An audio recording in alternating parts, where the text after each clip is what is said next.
Bismillahirrahmanirrahim. Assalamualaikum warahmatullahi wabarakatuh. Kita lanjutkan lagi kajian-kajian kita sebagaimana hari-hari yang lalu. Minum dulu. Bismillahirrahmanirrahim.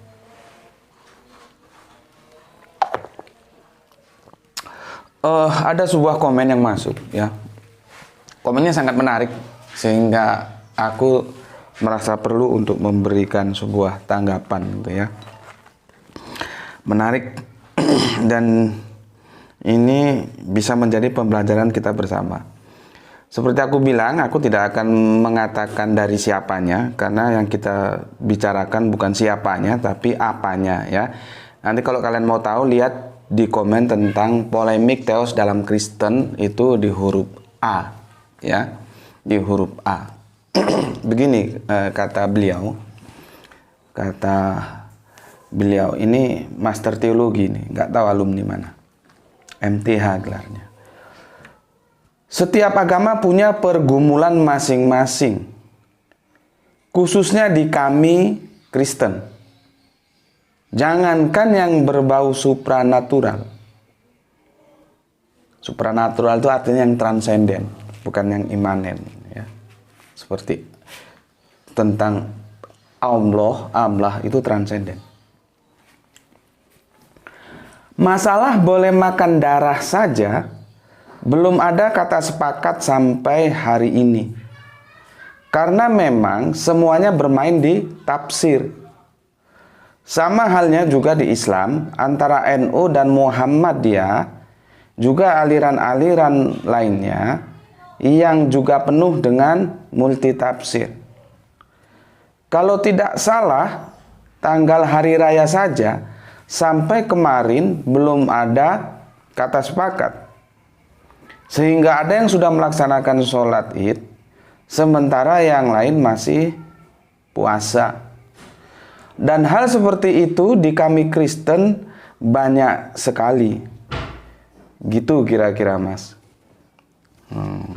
Ini pernyataannya, ya. Sekarang kita kasih komentar, kita kasih tanggapan, ya. Judulnya kita kasih apa ya? Tajuk kita diskusi ini tafsir dalam agama, gitu aja ya. Tafsir.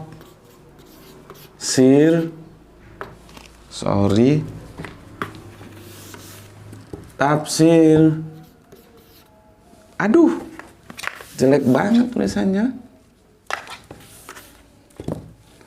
Tafsir dalam agama. Nah, ini yang disampaikan oleh Masnya tadi, bahwa tafsir ini memang akan menjadi perbedaan-perbedaan. Begini, bicara tafsir, memang di agama kita ini, ya, agama kita itu maksudku agama Abrahamik, Yahudi, Islam, dan kalau kita urut Yahudi, Nasrani yang berubah menjadi Kristen dan Islam, itu semuanya berbasic kitab, karena itu merupakan proses pewahyuan yang dimana wahyu itu terhimpun dalam sebuah kitab. Bicara dengan kitab, nanti kita akan berbicara dengan teks. Nah, kalau sudah bicara tafsir, itu nanti bicara tentang teks. Ya, kalau berbicara tentang teks ini di dalam kitab, ya, kitab suci ini, ya. Kalau sudah berbicara tentang teks, itu nanti berbicara tentang tekstual, cara memahaminya. Ini kalau anak-anak yang sudah pernah kuliah di sekolah-sekolah teologi ngerti lah ini, ya. Tekstual atau kontekstual. Ini. Jadi begini, apakah kita akan memahaminya secara tekstual atau secara kontekstual? Kalau aku sih tidak setuju ini dipisahkan. Aku adalah dalam memahami teks-teks dalam kitab suci itu, ya, menggabungkan antara yang tekstual dan kontekstual, gitu. Kalau di dalam sebuah hadis, di dalam di dalam paradigma Islam itu ada hadis qauliyah, ada hadis fi'liyah, ada yang diucapkan, ada yang dilakukan. Nah, untuk lebih kita memahami tentang duduk permasalahannya, kita lihat permasalahan itu diucapkan bagaimana dan diaplikasikan dalam sebuah tindakan bagaimana. Nah, itu nanti akan mendapat sebuah kesimpulan yang utuh dia. Jadi kalau fi'liyah itu ya, itu kontekstualnya, kalau qauliyah itu tekstualnya, gitulah kira-kira. Nah, ini aku setuju tidak dipisah-pisahkan gitu. Kalau dipisah-pisahkan nanti nggak bisa, karena bagaimanapun sebelum ke konteks kita harus bergerak dari teks dulu kan. Oke. Ini dasar awal penjelasan dulu. Jadi kita tidak bisa keluar dari kitab, karena kita berbasic kitab. Ngomong tentang kitab, tentang buku, alhamdulillah kemarin dihadiahi buku ini, bagus ini, teman-teman boleh cari di tempatnya masing-masing. Nih, Yerusalem, ya.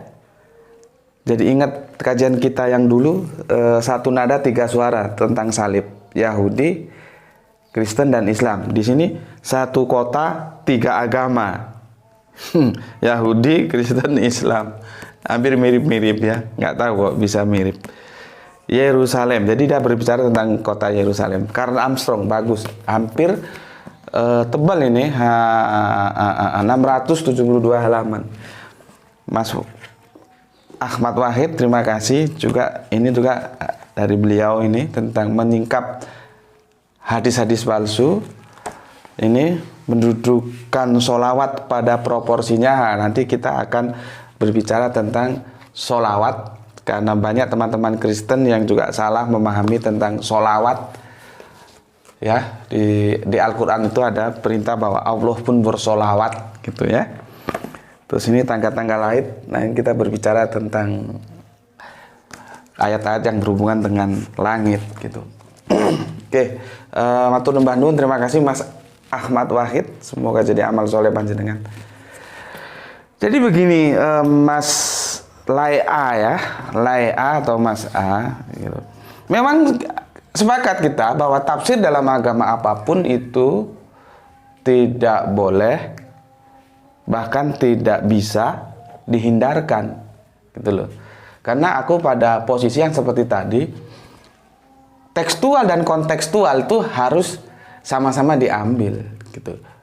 Kalau sudah ke kontekstual, dia biasanya memang nggak bisa terhindar dari tafsir, gitu ya. Bicara tentang apa? Tentang tadi apa namanya? Tentang Idul Fitri, ya, sholat Idul Fitri itu begini, Mas. Beginilah. Hadisnya itu berkata begini, apabila engkau telah melihat bulan, ini terjemahan lepasku ya, maka saat itulah puasa diakhiri dan kita masuk ke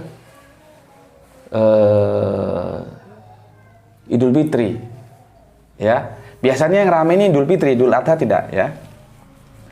Di Idul Fitri. Jadi apabila engkau melihat bulan, masalahnya kembali tadi ke tafsir juga.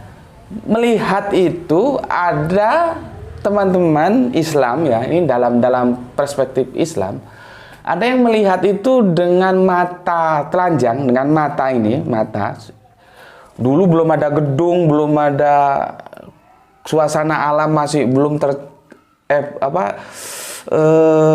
belum ada evolusi tentang tumbuhan, tentang apa segala macamnya ya.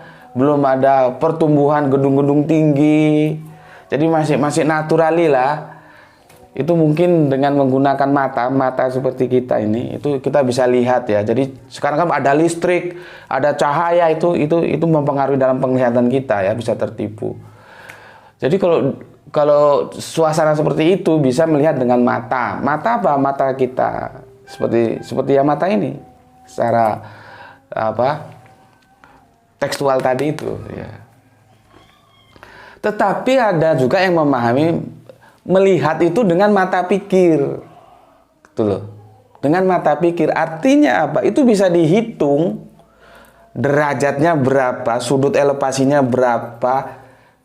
Terus nanti itu kita sudah masuk ke bulan baru atau belum? Itu ada falak, ilmu falak namanya yang membicarakan itu. Karena apa? Karena sekarang suasana alam sudah berubah. Tentunya kita nggak bisa melihat dengan mata kepala sendiri, gitu. Dari sini aja sudah berbeda, karena memahami melihat dengan mata itu berbeda. Yang satunya melihat dengan mata ya seperti kita melihat ini. Yang berikutnya melihat dengan mata pikir, artinya dengan ilmu, gitu loh. Berbeda sudah. Itulah yang namanya tentang tafsir. Begitu juga tentang Natal, ya. Kalau kita lihat nih ya, Natal, sejarah Natal itu kita baru pada abad keempat, kekristenan itu pada abad keempat ini baru sepakat 25 Desember tentang Natal. Ya, tapi sebelumnya ya ada yang 6 Januari. Ya. Ada yang 28 Maret. Ya. Ada yang 18 April. Ya. Ada yang 29 Mei. Ya. Ada juga yang 28 April. Ya. Ada juga 18 Mei ya. Berapa variannya banyak sekali. Ada yang 18 Oktober. Ini. Dulu sebelum abad keempat, orang melaksanakan Natal itu teman-teman Kristen ini 6 Januari, 28 Mei, 18 April, 29 Mei, 28 April, 18 Mei, 18 Oktober ini. Baru dengan kebijakan yang diambil Konstantin diseragamkan 25 Desember ini. Ini abad keempat. Gitu. Perbedaan-perbedaan ini kenapa bisa terjadi? Ya kembali ke tafsir ini tadi. Gitu. Kalau aku compare antara Idul Fitri dan Natal. Kali ini kan berbicara tentang penentuan waktu ini kan. Sudah masuk waktunya atau belum. Tetapi di dalam kekristenan memang itu sudah menjadi masalah. Kalau di sini ya, di Lukas ya, dari sumber kitab sucinya sudah bermasalah. Kita lihat Lukas ya. Lukas 2 ayatnya 1 sampai 8 ya. Ini dia Natal, kelahiran Kanjeng Nabi Isa atau yang kalian sebut Yesus itu adalah pada saat Kekaisaran Agustus. Tahunnya itu 579 Romawi. Ya. Kalau menurut Matius, ini menurut Lukas, menurut Matius ya, itu Matius 2 ya. 1 10 11 nanti ayatnya bisa dilihat di sini ya. 2 ayat pasal 2 ayat 1 ayat 11 ya. Itu pada masa pemerintahan Herodes.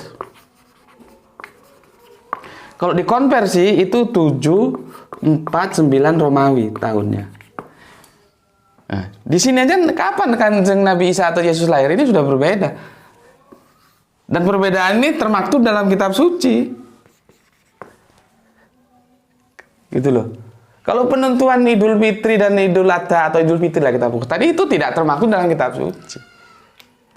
Hanya hadisnya mengatakan apabila engkau melihat bulan itu selesai sudah puasa masuk ke Idul Fitri gitu.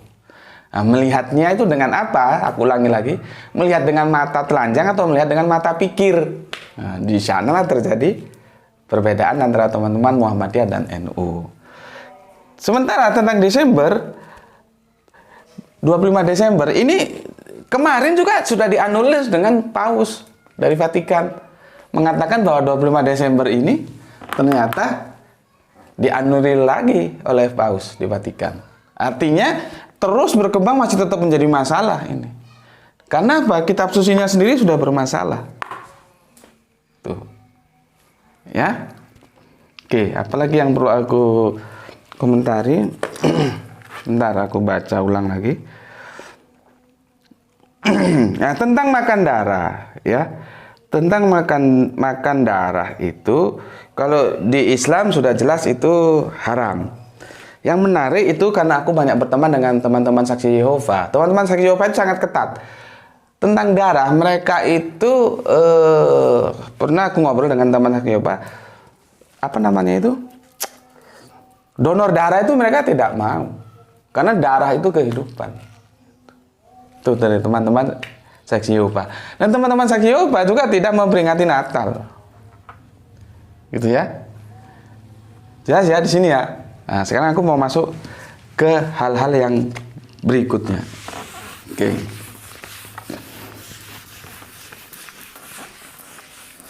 Agama ya, itu kalau kita bagi ini ya, agama ini ya. Nih. Kalau kita bagi itu menjadi dua besar. Gini ya. Ini akidah. Ini syariah. Ya. Kalau di Islam, masalah akidah itu sudah selesai. Sudah di sini nggak ada ruang tafsir. Kalau di syariah nanti ada ruang tafsir. Kalau di akidah itu sudah nggak selesai. Tentang Allah, misalkan sesembahan, tentang kitab suci, ya, tentang nabi. Ya, ini yang fundamental ini. Ini sudah selesai, ya. Dan kita fokus kepada ini, kepada sesembahan teos Allah ini. Mulai dari Kanjeng Nabi memperkenalkan Islam, itu ya selama, kalau hitungan kumulatifnya itu ya 23 tahunan lah ya. Periode awalnya itu Islam Mekah, kemudian ke Madinah.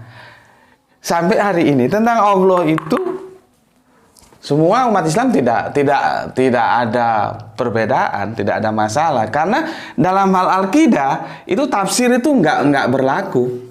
Tafsir tidak berjalan. Tidak ada tafsir. Karena di sini qot'i dia. Qot'i. Jadi begini, lebih enak lagi aku kutipkan dalam hadis ya. Begini. Ini hadis keterangan dari Sobat Abizar Al-Ghifari. Beliau berkata, ya, saya tanya kepada Rasulullah, berapakah jumlah nabi-nabi? Ya. Rasulullah menjawab, 100.000 dan 24.000. Itu jawabnya Rasulullah. Ini tersebut dalam kitab Tanwil Qulub bab 2 An-Nubuwah halaman 34. Jadi kalau ini aku teruskan penjelasannya begini. Jumlah nabi mulai Adam sampai dengan Kanjeng Nabi Muhammad itu ada 124.000 nabi itu. Yang sampai ke kita kan hanya sebatas yang kita dapat keterangannya dari kitab suci kita masing-masing, ya. Tapi jumlah seluruhnya itu ada 124.000. Yang pertama, yang kedua, sesuatu yang paling utama yang keluar dari lisannya para nabi yang 124.000 itu ialah la ilaha illallah. Dulu. Tiada sesuatu pun yang bisa, ya, tiada sesuatu pun yang bisa, ya, untuk diterima sebagai ilah itu kecuali Allah, itu ya. Jadi hanya Allah. Gitu. Berikutnya, jadi la ilaha illallah itu merupakan jauhar. Jauhar itu apa ya? Jauhar, berlian, permata. maknawi yang keluar dari ruh-ruh Nabi yang jumlahnya 124.000 itu. Jadi seutama-utama yang keluar, kalau aku simpelkan, dari Nabi yang 124.000 itu ya, ini apa? Tauhid.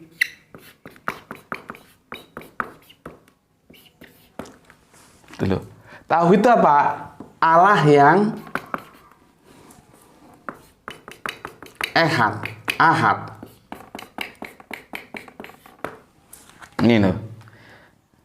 Aku nggak tertarik lagi untuk berdiskusi di tentang ehad dan ehad ini ya. Apakah dia satu atau satu kesatuan? Saranku, kalau kalian masih mendiskusikan ini, itu berarti kalian masih perlu kembali ke bangku sekolah minggu lah, gitu ya. Karena apa? Ini bahasanya orang Israel. Mereka paling punya hak menentukan apa kata ehad itu. Seperti kalau aku tanya kata borngin, itu bahasa Batak, maka aku tanya terhadap orang Batak. Logikanya kan begitu.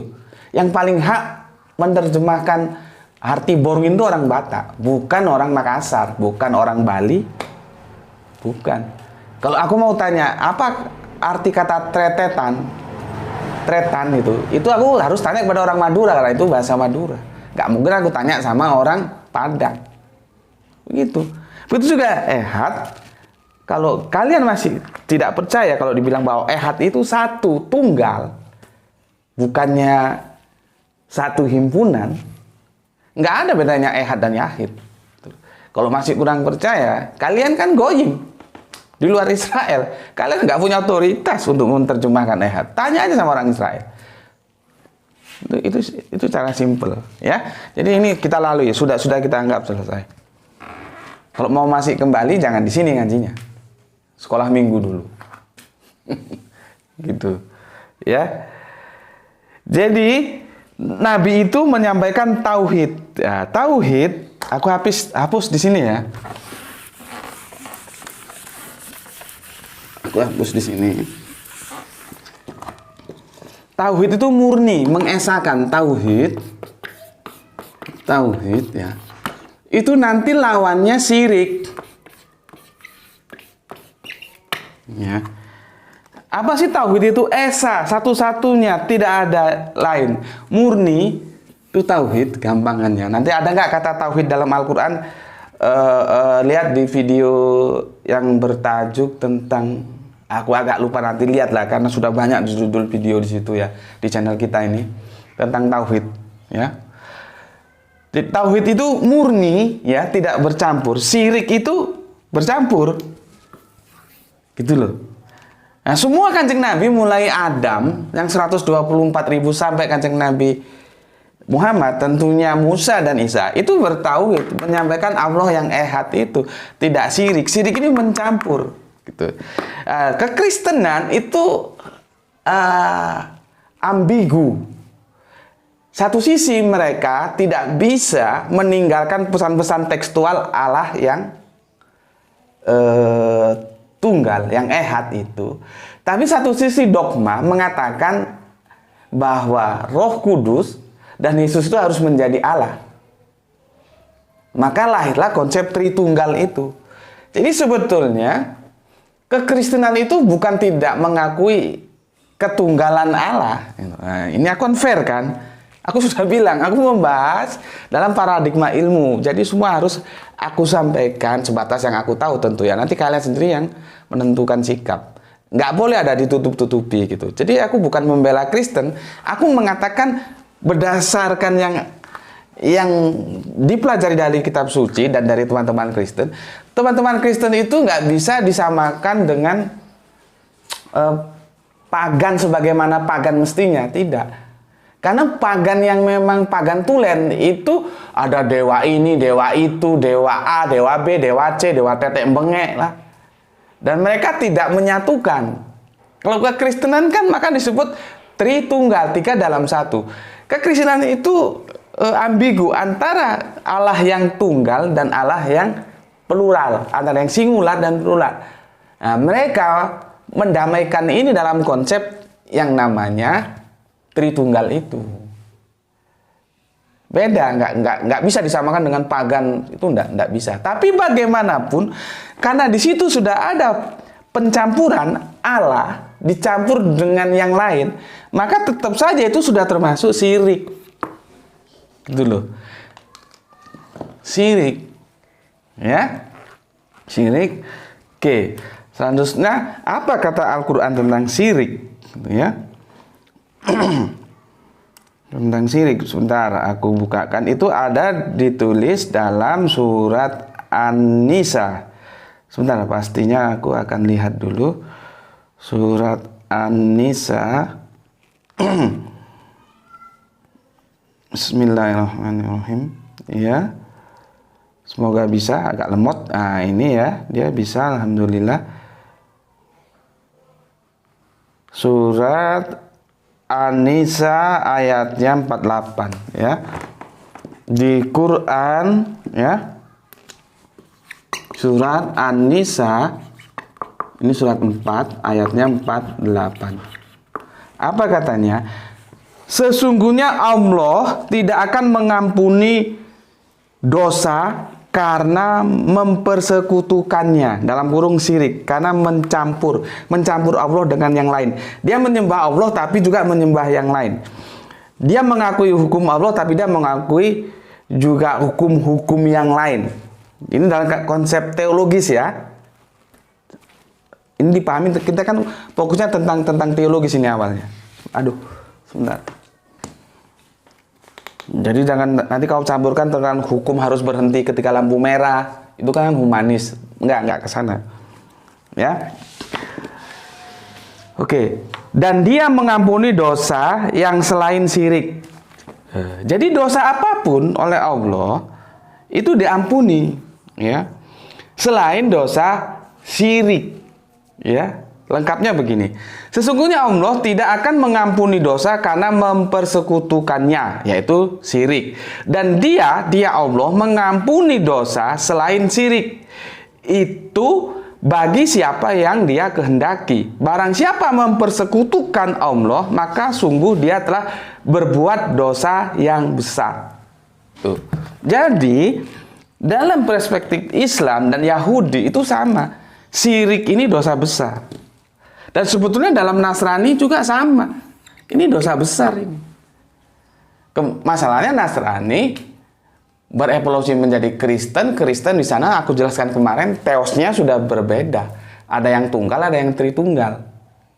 Gitu loh. Nah, sekarang dari sini aku jelaskan lagi. Ini sudah paham ya, bahwa di dalam Islam tauhid itu harga mati, syirik itu sesuatu yang tidak terampunkan. Ya. Oke, terus begini. Supaya layakku jelas ya. Di masalah, aku ulangi lagi ya. Ini ya. Di masalah yang akidah dan syariah ini beda lah. Kalau di sini Islam apapun, mau NU mau Muhammadiyah, ini nggak ada perbedaan.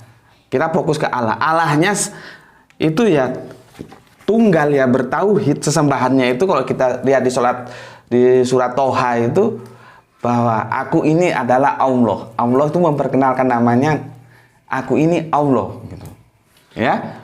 Jadi mau NU mau Muhammadiyah mau apapun ya dia bertauhid, hanya menyembah kepada Allah. Ya, seperti aku jelaskan tadi, akidah ini tidak ada tafsir. Baru nanti di syariah ini ada tafsir. Tafsir ini terserah masing-masing. Ya, contohnya seperti tadi itu yang lain bilang sholat Idul Fitri. Ya, ini tafsir di sini ada. Ya, kok di sini nggak ada. Di sini nggak ada tafsir. Karena ini sudah kod itu sudah jelas. Ya, tentang Allah, tentang kitab suci, tentang Nabi, 3 besar ini kita fokus ke Allah saja dulu.